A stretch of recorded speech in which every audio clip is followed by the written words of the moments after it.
और तीसरी यज्ञ हवन की, यहाँ ज्योत जगह है परमात्मा की, अखंड हवन। हवन पुण्यात्माओं, जैसे अभी तक आपने देखा ये ऋषि लोग गेर का लकड़ क्यों कह के घर तक जा था, राजाओं ने पटा लिया करते, धनिया ने उन्हें कह देते अच्छा हवन करो, वहां गेर के 2-3 धड़ी लकड़ी और ठोके जाते लोटे भर घी के स्वाहा स्वाहो पाटो पकड़े। अब उसमें क्या था दोस्त, वो अच्छी बात है हवन करना, लेकिन वो तरीका प्रॉपर नहीं। न्यू कारण आंधा न्योतर 2 बुलावे, अगर अंधे का निमंत्रण दोगे 2 आवेंगे एक की बजाय। तो कहने का भाव ये था कि वो ऋषि लोगों को हम क्यों बुलाया करते, क्योंकि हम अनपढ़ थे, उन्होंने अपना फायदा उठाया कि केवल एक ब्राह्मण ही पढ़ने का अधिकारी है, तुम अपना धंधा पीटो, जिसका जिसा काम है। परमात्मा ने ये कहा कि देखो भगवान की भक्ति प्रत्येक व्यक्ति कर सकता है और प्रत्येक ही शिक्षित होना चाहिए, ये गलत कर रखा था इन्होंने। तो अब आप सारे शिक्षित हो गए।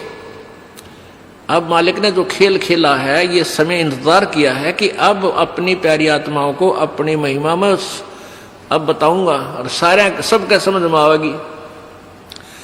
अब आप सभी शिक्षित हो गए और सभी को मंत्र ये परमात्मा की वाणी याद होगी। छोटे छोटे बच्चा के पूरी आरती याद हो रही है भगवान की वाणी की। अब एक रुई, 1.5 ग्राम 2 ग्राम रुई लगेगी, एक जोत बना दे, खड़ी जोत लगा दी, उसमें घी डाल दिया जितनी आपकी इच्छा है, 1 कटोरा भर दे, सारा दिन जलाए। तो उसमें वो घी उसमें डाल दिया और हम अपना मंत्र वाणी सुबह नित्यनेम करें, दोपहर रमैणी करें, शाम में संध्या आरती करें, ये भगवान की वाणी भी हम बोलते रहते हैं। तो वो भी हवन हो रहा है।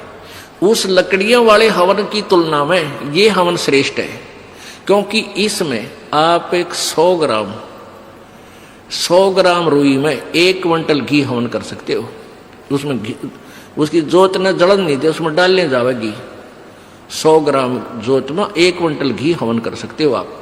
और लकड़ियां में 1 क्विंटल घी हवन करने के लिए कम से कम भी 20 किलो तक कम से कम लकड़ी जला देते हो। तो उन लकड़ियों के जलने से कार्बन डाइऑक्साइड अधिक होती है। उस 2 धड़ी यानी 20 किलो लकड़ी समाप्त की जलने की तुलना में एक 100 ग्राम रुई की का प्रदूषण उससे कई हजार गुना कम होगा। तो हमने ये अपनाना है। तो हम अपना हवन डेली करें हैं। अब क्या करा करते, कोई मृत्यु होगी, बुलाओ गुरुजी ने और हमारा हवन करियो 2-3-4 दिन।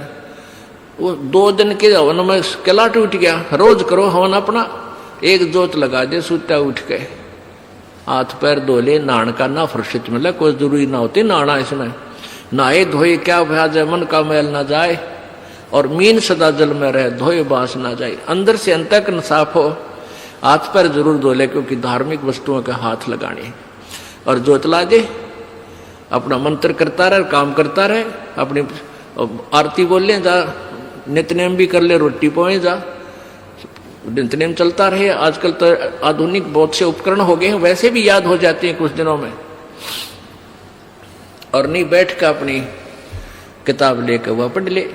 अब हवन हो गया तो हम अपना काम आप करेंगे, जो बात बनेगी।